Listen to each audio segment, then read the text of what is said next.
हमारे लिए मोदी जी के लिए मिडिल क्लास ग्रोथ पार्टनर है, देश के विकास का भागीदार है। इनके समय टैक्स टेररिज्म था, टैक्स कलेक्शन, उस पर प्रेशर बनाया जाता था। हमारे समय टैक्स में राहत दी जाती है और साथ ही साथ टैक्स कलेक्शन बढ़ाकर भी दिया जाता है। One nation one tax, GST लाने का किसी में दम था तो प्रधानमंत्री नरेंद्र मोदी जी लेकर आए। आज रिकॉर्ड जीएसटी कलेक्शन है साहब, 1,75,000 करोड़ रुपया औसतन हर महीने का टैक्स कलेक्शन है। उसका सबसे बड़ा लाभ राज्य की सरकारों को मिल रहा है। और यह बजट केवल जीडीपी का आंकड़ा नहीं, या मैं कहूं जीडीपी का नहीं, जो ग्रॉस डोमेस्टिक प्रोडक्ट आप कहते वो नहीं, ये जीडीपी हमारे लिए है गरीब, देशभक्ति और प्रगति। जीडीपी गरीब, देशभक्ति और प्रगति इनके लिए है। मिडिल क्लास का पैसा अब कांग्रेस के खाते भरने के लिए नहीं, मिडिल क्लास के अपने खाते में जाएगा, क्योंकि मिडिल क्लास के भाई और बहनों अब आपको 12 लाख तक कोई टैक्स नहीं देना पड़ेगा, आपको टैक्स मुक्त कर दिया जाएगा। राहुल जी जीरो चेक कर लीजिए, 1 जीरो और भी है। अच्छा सुप्रिया जी नहीं दिखाता, चलो सुप्रिया जी ने कहा मैं नहीं दिखाता। ये कांग्रेस की सीटों की बात नहीं है, मैंने छोड़ दिया सुप्रिया जी। सुप्रिया जी वो रेफरेंस, सुप्रिया जी अगर आपको लगता है कि हमने मध्यम वर्ग के लिए 0% टैक्स किया है 12 लाख तक, अगर आपको लगता है दर्द हुआ है, आपको इससे खुशी नहीं है, तो आपकी खुशी से ज्यादा हमें देश के करोड़ों मध्य वर्ग के चेहरे पे खुशी दिखती है, क्योंकि ये देश के विकास में एक बड़ा योगदान देने वाली। ये जीरो गिनने की बात आप उनको मत एड्रेस करिए, आप इधर एड्रेस। माननीय सभापति जी, ये जीरो चेक करने की बात मैंने राहुल गांधी जी से की, और वो आपने रेफरेंस दिया है, और मैंने रेफरेंस दिया है, और मैं आप सबके सामने पूछ, माननीय सभापति जी, सन 2014 के लोकसभा चुनाव दिल्ली की जनता ने कांग्रेस को कितनी सीटें दी? 0। 2015 के विधानसभा में कांग्रेस को कितनी सीटें दी? 0। 2019 के लोकसभा में कितनी सीटें दी? 0। 2020 के विधानसभा में कितनी सीटें दी? 0। 2024 के लोकसभा में कितनी सीटें दी? 2025 के विधानसभा में कितनी सीटें दी? 0। अगर ये जीरो का रिकॉर्ड बनाने का काम किसी ने किया है तो राहुल जी के नेतृत्व में कांग्रेस पार्टी ने किया है। आप नहीं, nothing will go on record, nothing will go on record.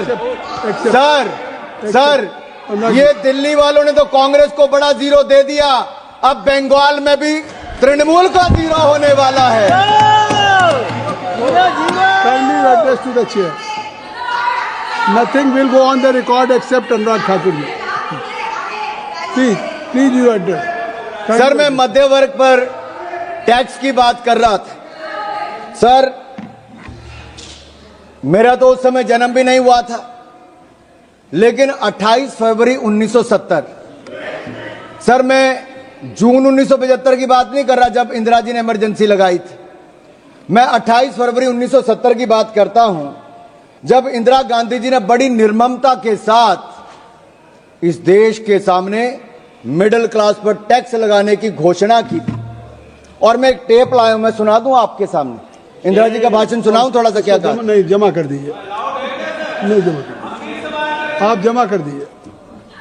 नहीं, इनमें से बहुत सारे नहीं, आप सर, बात इंदिरा जी ने आप नहीं सर, ये कांग्रेस पार्टी कहां मैं इजाजत दे रहा हूं, आप बढ़िए।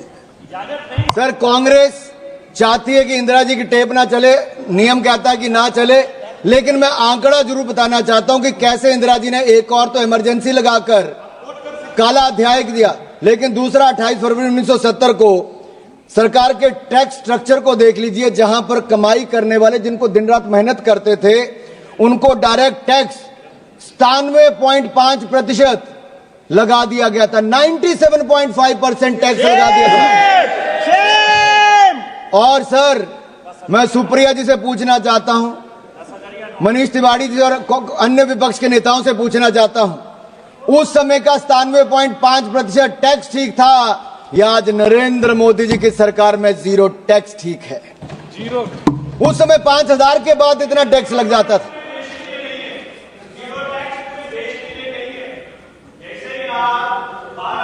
रिकॉर्ड में नहीं जा रही। नथिंग, कोई चीज रिकॉर्ड में नहीं जा रही है। Nothing will go on record except Anurag Thakur ji speech. Please आप कहिए। माननीय सभापति जी, आप उधर क्यों देखते हैं? माननीय आप सभापति, इधर देखिए। मैं आपको ही कह रहा हूं। माननीय सभापति जी, ये मनीष जी का दर्द बहुत झलका, क्योंकि इनकी आमदन 12 लाख से ज्यादा हो सकती है, मैं उस पर टिप्पणी नहीं करूंगा। लेकिन जो करोड़ों लोगों की 12 लाख तक की आमदन है, मैं पूरी जिम्मेदारी के साथ कहता हूं 12 लाख तक कोई टैक्स नहीं देना पड़ेगा, जीरो टैक्स है। और मैं याद करा दूं कांग्रेस के अपने मित्रों को, उस समय 5,000 की आमदन के बाद 97.5% टैक्स सरचार्ज लगा लगा के कर दिया था। और काला धन अगर किसी के कारण इकट्ठा हुआ, भाई निशिकांत दुबे जी को याद होगा, प्रणब मुखर्जी ने जो अपना व्हाइट पेपर दिया था, उस सब में कहा गया था कि काला धन के पीछे कारण क्या है।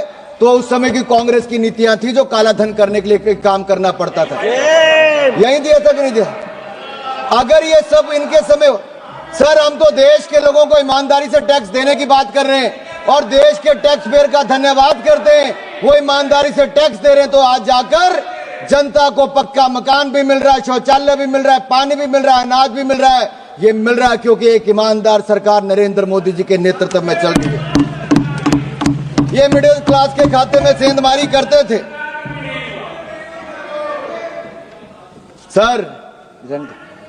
सर लीडर ऑफ ऑपोजिशन है नहीं, शायद वो आलोपित हो गए हैं, मैं इस पे नहीं कहूंगा।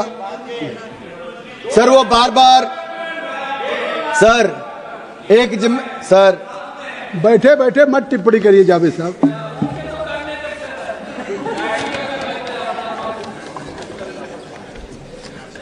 सर मुझे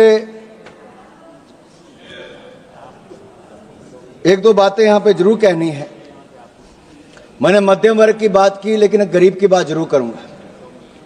सर एक राजनीतिक दल ऐसा है जिनके पहले प्रधानमंत्री से लेके मोदी जी से पहले के प्रधानमंत्री, यानी कि नेहरू जी से लेके मनमोहन सिंह जी तक, इन सब लोगों ने गरीबी हटाओ का नारा लगाया, गरीबों को छलने का काम किया और गरीबों के लिए गड्ढे खोदने का काम किया।